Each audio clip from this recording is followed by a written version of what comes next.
حریص آنکھوں کی چمک مزید بڑھ گئی۔ ہاں ٹھیک ہے، لیکن کیا سر؟ آج کل خفیہ ادارے بہت متحرک ہو گئے ہیں۔ انجینئر صاحب نے کہا، تمہیں یہ بیگ لے کر یہاں نہیں آنا چاہیے تھا، بلکہ میرے گھر۔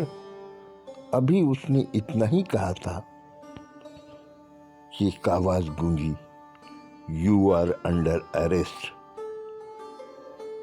محکمہ انسداد رشوت ستانی کا اعلیٰ افسر اپنے ماتحت عملے سمیت اندر آ گیا۔ سرکاری افسر کے اشارے پر ایک اہلکار نے آگے بڑھ کر انجینئر کے ہاتھوں میں ہتھکڑیاں پہنا دیں۔ نوٹوں سے بھرا بیگ اپنی تحویل میں لے لیا۔ انجینئر صاحب کے چہرے پر ہوائیاں اڑنے لگی۔ سر، میں آپ سے علیحدگی میں بات کرنا چاہتا ہوں۔ کیا بات کرو گے تم؟ اعلیٰ افسر نے درست لہجے میں کہا۔ تمہارے خلاف رشوت دینے، آمدنی سے زائد ناجائز اثاثے بنانے سمیت دیگر بدعنوانیوں کے کافی شکایت ملی ہیں۔ سر، صرف ایک بار میری بات سن لیں پلیز۔ انجینئر منت سماجت پر اتر آیا تھا۔ ٹھیک ہے، افسر نے آمادگی سے سر ہلایا۔ اس کے اشارے پر سرکاری اہلکار کمرے سے باہر چلے گئے۔ ہاں، اب کہو کیا کہنا چاہتے ہو؟ انجینئر بولا۔ سر، میں آپ کی خدمت کو تیار ہوں۔ یہ 50 لاکھ بھی آپ رکھ لیں، 50 لاکھ اور بھی دینے کو تیار ہوں۔ معاملہ یہی ختم کر لیتے ہیں۔ انجینئر صاحب، اعلیٰ افسر نے برہمی سے کہا، تمہیں کچھ اندازہ ہے کہ تمہارے خلاف کیسز نیب میں جا سکتے ہیں؟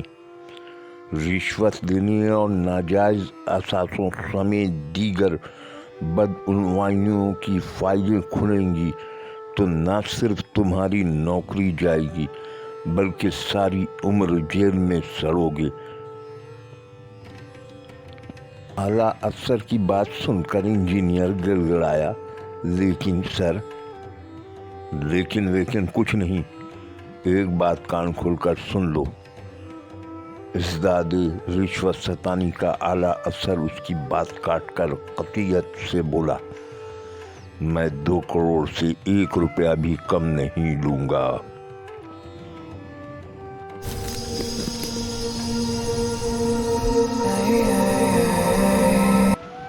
ایک اور خوبصورت افسانچہ سنیں۔ اسے تحریر کیا ہے آکاش مغل نے۔ عنوان ہے کفن۔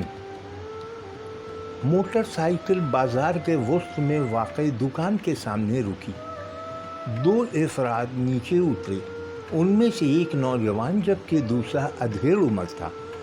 حلیے سے وہ دونوں متوسط طبقے کے لگتے تھے۔ رمضان چاچا، یہی دکان ہے؟ نوجوان نے دکان پر لگے سائن بورڈ کی طرف اشارہ کیا جس پر جلی حروف میں الحاج مصطفیٰ بھائی کفن فروش تحریر تھا۔ نیچے کی لائن میں لکھا تھا، ہمارے یہاں سرے سلائے تیار کفن بارعایت دستیاب ہیں۔ وہ دونوں دکان میں داخل ہوئے، جہاں 400 اگربتی کی تیز خوشبو پھیلی ہوئی تھی۔ سامنے دیوار پر خانہ کعبہ اور گنبد خضرا کی بڑی بڑی تصاویر، جبکہ دائیں طرف کی دیوار پر نالین مبارک کا بڑا سا ماڈل آویزہ تھا۔ کاؤنٹر کے ایک کونے میں شیشے کا چندہ بکس رکھا ہوا تھا جس میں مختلف مالیت کے کرنسی نوٹ پڑے نظر آ رہے تھے۔ آئیے جناب تشریف لائیں۔ ہاتھ میں تسبیح تھامے بارعش دکاندار نے جس کی پیشانی پہ سجدے کا نشان نمایاں تھا، انہیں دکان میں داخل ہوتے دیکھا تو لپک کر آ گیا۔ کہیے جناب، کیا خدمت کر سکتا ہوں؟ رمضان نے کہا، ہمیں ایک مردانہ کفن چاہیے۔ دکاندار سینے پر ہاتھ رکھ کر بولا، ملے گا، ضرور ملے گا۔ الحاج مصطفیٰ بھائی کی دکان پر آپ کو سلے سلائے کفن بر وقت تیار ملے گی۔ یہ کہہ کر وہ اٹھا اور ایک شاپر لا کر ان کے سامنے رکھ دیا۔ یہ لے جناب، اس میں کفن کے ساتھ عطر اور صابن بھی موجود ہے۔ منصور نے جیب میں ہاتھ ڈالتے ہوئے پوچھا، کتنے پیسے ہوئے؟ آپ کے لیے صرف 7,000 روپے، دکاندار نے بتایا۔ 7,000! رمضان اور منصور کے منہ سے بیک وقت ایک جملہ نکلا۔ چچا رمضان بولا، مولانا صاحب، یہ تو بہت زیادہ ہے۔ الحاج مصطفیٰ بھائی تسبیح ہاتھ پر لپیٹتے ہوئے بولے، جناب، یہ کوئی عام کپڑے والا کفن نہیں ہے۔ ہم یہ کپڑا خصوصی طور پر مدنی آقا کے مقدس نگری مدینہ منورہ سے منگواتے ہیں، جسے آب زمزم میں بھگو کر خشک کیا جاتا ہے۔ اب ظاہر ہے اس میں خس تو آتا ہے، اور پھر یہ ابھی تو دیکھیں کہ مہنگائی کس قدر بڑھ گئی ہے۔ ہمیں پیچھے سے ہی مال مہنگا ملتا ہے تو کیا کریں؟ دکاندار نے تفصیل سے بتایا۔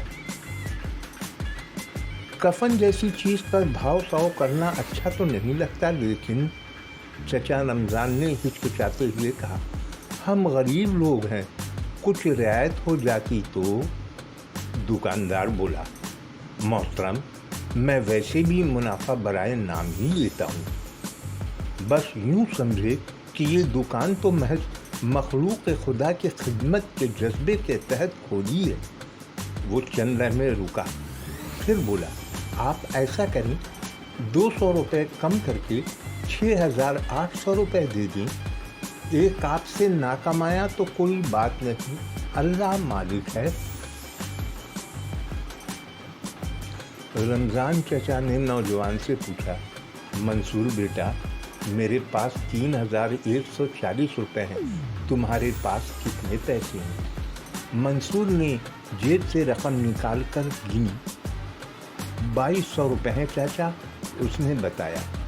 یہ کل ملا کر ہوئے 5,340 روپے، 1,460 روپے کم ہے۔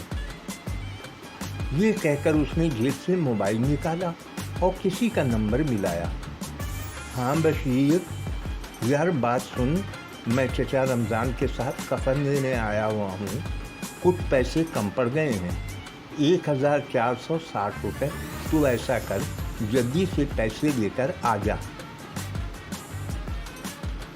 20-25 منٹ بعد ایک نوجوان دکان میں داخل ہوا اور مطلوبہ رقم منصور کے حوالے کرتے ہوئے بولا، 2,000 ہیں پورے۔ منصور نے 6,800 روپے گن کر چچا رمضان کے حوالے کیے۔ چچا رمضان نے دکاندار کو رقم دی۔ تینوں افراد کفن کی تھیلی اٹھا کر چلے گئے۔ اب لو شکرے، رمضان کے جاتے ہی الحاج مصطفیٰ نے ملازم کو آواز دی، ایک آخری پیس بچا تھا، وہ بھی چلا گیا، تو ذرا کریم سیٹھ کو فون لگا اور لٹھے کی 10 تھان منگوا کر رمجو درزی سے کفن سلوا لے، اور ہاں سے کہیو کہ لٹھے کو پانی میں ڈبو کر بھیجا کرے، ہمارے یہاں میونسپل کا پانی نہیں آ رہا ہے آج کل۔